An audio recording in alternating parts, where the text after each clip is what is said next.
कहानी की स्टार्टिंग में हमारा मेन कैरेक्टर कहता है कि क्या हो अगर तुम्हारा बीता हुआ टाइम वापस आ जाए। क्या हो कि तुम एक ऐसा दिन जी रहे हो जो कभी ख़त्म ही ना हो।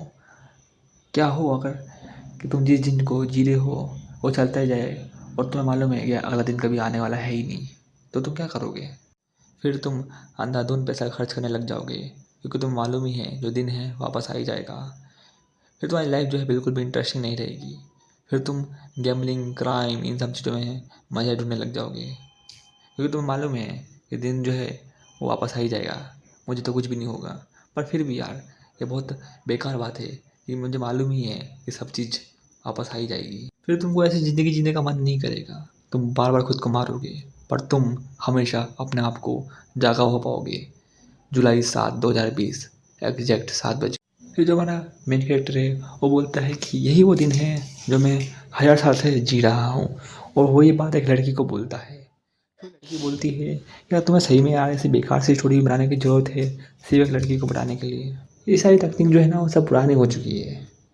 फिर हमारा मेन कैरेक्टर बोलता है कि यार जो भी मैंने बोला वो सच है।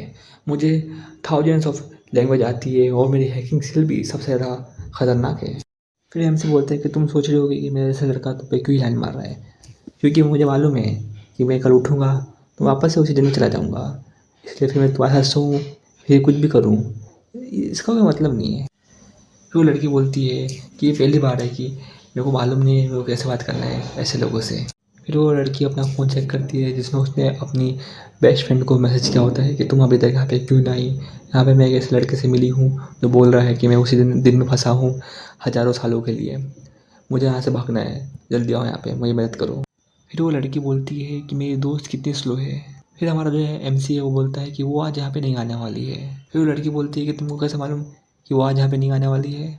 तो हमारा एमसी बोलता है कि जो उसका एक्स बॉयफ्रेंड है उसके पास वापस आ चुका है। फिर वो लड़की बोलती है यार तुम झूठ बोलना बंद कर दो। फिर हमारा एमसी जो है स्टाइल मारते हुए कहता है कि तुम्हारी दोस्त तुमको 9 मिनट और 13 सेकंड में कॉल करेगी। फिर वो लड़की गुस्से में खड़ी होती है और बोलती है अगर उसने नहीं किया तो तुम मरे समझो। फिर खड़े होते समय उस लड़की का हाथ किसी को लग गया होता है। फिर वो जैसे उसको देखती है वो एक बुरा इंसान होता है। फिर वो बुरा इंसान जो है उस लड़की का हाथ पकड़ लेता है और बोलता है कि यार तुमने मुझे चोट पहुँचा दी है तो चलो हमारे साथ ड्रिंक करो तभी मैं तुमको माफ़ करूँगा। फिर वो लड़की बोलती है यार तुम कौन हो, मुझे जाने दो। फिर वो लड़का जो उसका हाथ को टाइट से पकड़ लेता है बोलता है यार ऐसा मत करो, चलो थोड़ा सा फन करते हैं। फिर जो हमारा एमसी है वो बोलता है कि 2 मिनट रुको ज़रा। फिर वो बोलता है कि ओए तू इधर आ। फिर वो लड़का होता है जिसने उसका हाथ पकड़ा होता है वो बोलता है कि ओए तू क्या बोल रहा है, मरना है क्या? फिर वो लड़का एमसी को सिगरेट फेंक के मारता है पर एमसी जो है उसको डॉज नहीं करता। फिर वो लड़का अपने मन में सोचता है कि यार इसने डॉज क्यों नहीं किया, क्या इसको पहले ही मालूम था कि मैं क्या करने वाला हूँ? फिर वो लड़का एमसी को पंच मारता है पर एमसी जो है उसके पंच को डॉज कर लेता है। फिर लड़का जो बोलता है कि इसने फिर से डॉज कर लिया। फिर एमसी जो है उसको चिन पे एक पंच मारता है और वो एक के पंच में हाथ में उड़ जाता है वो। फिर पीछे से आवाज़ आती है कि तुमने मेरे मेंबर्स को हाथ कैसे लगाया, आज तो तुम मर गए। और वो उनका बॉस होता है। फिर हमारा एमसी बोलता है कि तुम तो कितने बड़े हो गए हो, क्या जाओ ने तुम्हें यही सिखाया है छोटे भाई? फिर वो बॉस चौंक जाता है कि तुमको मेरे भाई के बारे में कैसे मालूम। फिर यहाँ पे हमारा एमसी जो है साहब को फ़ोन लगा देता है और फिर बोलता है कि तुम्हारा जो छोटा भाई है यहाँ पे कुछ बुरे काम कर रहा है। फिर राव है बोलता है कि यार तुम कौन हो, तुमको मेरा नंबर कैसे मालूम? फिर हमसे बोलते हैं अगर तुम नहीं चाहते कि चाइना वॉर हो तो मैं जो बोलता हूँ वही करना है मे की मीटिंग में। फिर हमसे बोलता है कि अपने बंदों को काबू में रखो वरना अगली बार से फ़ोन नहीं आएगा, कुछ और ही आ जाएगा। फिर एमसी जो है उस फ़ोन को उस गैंग के बॉस को दे देता है। फिर वो गैंग का बॉस घबराते हुए कहता है कि यार मैं गलत था, मैं अगली बार से ये चीज़ नहीं करूँगा। फिर वो गैंग लीडर माफ़ी मांगता है। फिर एमसी बोलता है चलो कोई बात नहीं, आज मैं अच्छे मूड में हूँ तो मैं माफ़ करता हूँ। फिर वो लड़की सोचती है यार ये पर्सन है कौन। फिर उस लड़की को उसकी दोस्त का कॉल आता है और वो कहती है कि यार मेरा जो बॉयफ्रेंड है वो वापस आ चुका है तो मैं अभी बार में आ नहीं पाऊँगी, तो मुझे माफ़ कर देना, मैं कल तुम्हें डिनर पे ले जाऊँगी। फिर वो लड़की बोलती है कि ये तो इम्पॉसिबल है। फिर एमसी बोलता है कि इम्पॉसिबल, मेरे लिए कुछ भी चीज़ इम्पॉसिबल नहीं है। फिर वो लड़की बोलती है कि मैं फिर भी यार इस चीज़ को बिलीव नहीं कर सकती। फिर वो जाते हैं पार्किंग में। फिर लड़की बोलती है कि यार तुम्हारी कार है, तो एमसी बोलता है कि नहीं यार ये मेरी कार नहीं है। फिर लड़की बोलती है कि तुमने ये गाड़ी को चुराया है क्या? फिर एमसी बोलता है क्या इससे कोई फ़र्क नहीं पड़ता, वैसे भी कल कल तो ये रहेगी नहीं। फिर लड़की बोलती है कि तुम एक हॉट और एक ड्रंक लड़की को अकेले थोड़ी ना छोड़ोगे। फिर एमसी बोलता है कि मेरे को ऐसी लड़कियाँ बिल्कुल पसंद नहीं है जो अपने फेस पे बहुत सारा मेकअप पोंछ के रखती हैं। फिर लड़की गुस्सा होती है, वो बोलती है कि तुम 2 मिनट रुको यहाँ पे। फिर लड़की अपने पर्स से कुछ निकालती है और अपना सारा मेकअप पोंछ लेती है। फिर बोलती है कि अब बताओ मैं कैसी हूँ। एमसी बोलता है तुम तो 9 आउट ऑफ 10 हो। फिर एमसी बोलता है कि क्या तुमको मेरी प्लेस पे चलना है क्या? मैं साबित कर सकता हूँ कि मैं झूठ नहीं बोल रहा हूँ, और चिंता मत करो, वहाँ का बेड जो है बहुत बिग है। फिर वो लड़की बोलती है कि अगर तुमने मेरे साथ कुछ भी किया तो मैं पुलिस को बुला लूँगी। फिर वो दोनों वहाँ से चले जाते हैं। फिर एमसी नेक्स्ट डे अपने बेड से उठता है और कहता है कि शायद ये वही सेम डे होगा, क्योंकि वो ब्यूटी वहाँ से जा चुकी होती है। फिर एमसी जैसे उठ रहा होता है, वो देखता है कि वो लड़की तो वहीं पे होती है। वो लड़की आके कहती है कि तुमने तो कहा था कि वो डे है वो चेंज नहीं होगा, पर आज तो 8 जुलाई है।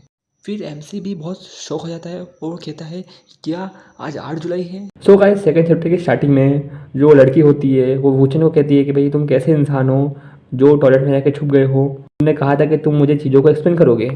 फिर जो वूचन है वो अंदर बैठकर सोच रहा होता है कि फाइनली जो है ये टाइम है शुरू हो चुका है, और जो टाइम और स्पेस का जो प्रैंक है वो फाइनली जो मैं उससे फ्री हो चुका हूँ, और वर्ल्ड को बोलता है हंसते हुए कि मैं आ रहा हूँ। फिर गाइस वूचन के सामने एक सिस्टम विंडो ओपन होती है जिसमें लिखा होता है कि जो होस्ट है उसने मिलीनियम टेस्ट को पास कर लिया है और रीइंकार्नेशन सिस्टम जो है शुरू हो चुका है, जिसमें भी कि आप देख सकते हैं कि वूचन के जो है क्या क्या स्टैट्स हैं। और वूचन कहता है कि भाई मेरे जो स्टैट्स हैं वो भाई ऑर्डिनरी हैं, और जो मेरा मेंटल पावर है वो बहुत ही ज़्यादा है। फिर गाइस जो है वो वूचन जो है उसको एक टाइम रिसेट का ऑप्शन दिखता है, जिसमें हमको दिखता है कि अगर वो पहले बार रिसेट करेगा तो उसको 1 पॉइंट खर्च होगा, अगर वो दूसरी बार रिसेट करेगा तो 2 पॉइंट खर्च होंगे। ऐसे करते हुए 20th टाइम जो है पॉइंट खर्च करेगा तो उसके फिगर जो है बहुत ज़्यादा बड़ा है। फिर जो है वूचन कहता है कि भाई अगर मैं एक ही दिन में भाई बहुत ज़्यादा रिसेट करूँगा तो जो मेरा जो पॉइंट्स है बहुत जल्दी ख़त्म हो जाएंगे, पर अगर मैं जो है ज़्यादा रिसेट नहीं करता हूँ एक दिन के अंदर, उस सेम डे के अंदर, तो भाई कोई प्रॉब्लम नहीं होगी मुझे। सो गाइस जो वूचन है वो कहता है कि जो एक्टिव रिसेट है और पैसिव रिसेट है ये एक दो डिफरेंट चीज़ें हैं। यहाँ पे गाइस एक्टिव का मतलब है कि भाई जो इंटेंशनली या जो फिर जानबूझ के मैंने रिसेट किया हो, और पैसिव का मतलब गाइस यहाँ पे ये है कि मैं भाई वो अपने आप ही टाइम रिसेट हो रहा है। सो गाइस यहाँ पे वूचन ने बताया कि भाई एक दो डिफरेंट चीज़ें हैं, और जब तक मैं टाइम में ट्रैप था तब तक ये चीज़ हो रही थी, बस अब जो है मैं टाइम को कंट्रोल कर सकता हूँ। और अब जैसे कि टाइम नॉर्मल हो चुका है तो मुझे मेरी सारी स्किल का यूज़ करना पड़ेगा। फिर वो बाहर लड़की खड़ी होती है, वो कहती है कि भाई ये बंदा पागल ही हो गया है बिल्कुल। फिर जो है वूचन बाहर आता है तो वो लड़की पूछती है कि तुम भाई ठीक तो हो? फिर वूचन कहता है कि उन 1000 ईयर्स में ये सबसे बेस्ट दिन है मेरा। फिर कुछ लोग दरवाजे को ठोकते हैं और कहते हैं कि तुमने हमारी बॉस की कार को चुराने की कैसे कोशिश करी, अब तो तुम मर गए। फिर वो लड़के जाकर देखती है तो वहाँ पे कुछ गुंडे होते हैं, और वो कहते हैं कि अगर तुमने इस दरवाजे को नहीं तोड़ा तो हम इसको तोड़ देंगे। फिर एमसी कहता है कि यार मुझे क्या मालूम, मुझे लगा था कि ये एक नॉर्मल डे होगा, पर मैंने यार कोइंसिडेंटली वोंग की कार को चोरी कर लिया है। फिर यहाँ पे वोंग है, उसकी एक खतरनाक सी हिस्ट्री थी जिसमें उसके पेरेंट्स जो है उसको मार मार के डिसेबल कर दिया था किसी थर्ड पार्टी के द्वारा। फिर उसने जो गुस्से में उन लोगों को एकदम कम्प्लीटली डिस्ट्रॉय कर दिया उनको, और उसको 3 साल की सज़ा मिल गई यहाँ पे। फिर जैसे ही उसको प्रिजन से बाहर निकाला गया, फिर वो जैसे ही प्रिजन से बाहर निकला वो सड़कों पे काम करने लग गया और उसका एक बड़ा सा नाम बन गया, और अब जाके उसका एक बड़ा सा नाम बन चुका है ईस्ट चाइना के अंदर, और बहुत ही ज़्यादा पावरफुल इंसान है वो। फिर वो लड़की कहती है कि अब तुम क्या करोगे, तुमने तो एक पावरफुल इंसान से पंगा ले लिया है, अब तो तुम मर जाओगे। फिर चैंग कहता है कि ये तो बहुत छोटी प्रॉब्लम है अगर मैं कंपेयर करूँ कि कल मैंने जो ली गोंगजी का नाम लिया था उससे। फिर वो लड़की पूछती है कि तुम इन चीज़ों को हैंडल कैसे करोगे, तो फिर चैंग कहता है कि इसको हैंडल करना बहुत सिंपल है, मैं टाइम को रीसेट कर दूंगा। और चैंग सिस्टम से टाइम रीसेट करने को कह देता है, और उसका 1 पॉइंट जो है कंज्यूम हो जाता है, और उसके पास बहुत सारे पॉइंट होते हैं गाइस। फिर जो है टाइम रीसेट हो जाता है और हमको सुबह का सीन वापस से दिखता है, और मुझे लगता है कि इस लड़की को कुछ याद नहीं है, सिर्फ चैंग को मालूम है इसके बारे में। फिर चैंग कहता है कि सही में टाइम रीसेट हो चुका है, और लड़की कुछ कह रही होती है, उसको चुप कराता है, और वो बोलता है कि अभी टाइम नहीं है चीज़ों को एक्सप्लेन करने का, सो जल्दी से तैयार हो जाओ। फिर वो उसकी उंगली काट लेती है।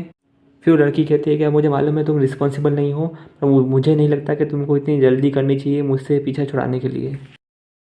फिर चैंग कहता है कि जिस बंदे की कार मैंने चुराई थी उसका नाम वोंग है, और उसके बंदे कुछ देर में मेरे घर पे आ जाएंगे, और भले ही तुमको उससे डर नहीं लगता होगा, पर अभी मैं एज अ कॉमनर उससे पंगा नहीं ले सकता हूँ। फिर वो लड़की कहती है कि अच्छा तुमको मालूम है कि मैं कौन हूँ, तो चलो अब मेरे से भीख मांगो कि मैं तुम्हारी मदद करूँ। फिर गाइस चैंग उसकी कमर पकड़ लेता है और उसको खींच लेता है और कहता है कि अच्छा मैं उसी उसी तरह भीख मांगूं जैसे कल तुम रात को मांग रही थी। फिर वो लड़की ब्रश करने लगती है और उससे दूर हटती है और कहती है कि चलो इस बार तो मैं तुम्हें बचा लूँगी। फिर चैंग बोलता है कि यार मैं तुम्हें डिसअपॉइंट तो नहीं करना चाहता, पर मैं एक ऐसे पर्सन को जानता हूँ जो इस चीज़ों को आसानी से हैंडल कर लेगा और एक वुमेन है जिसका बहुत बड़ा दिल है।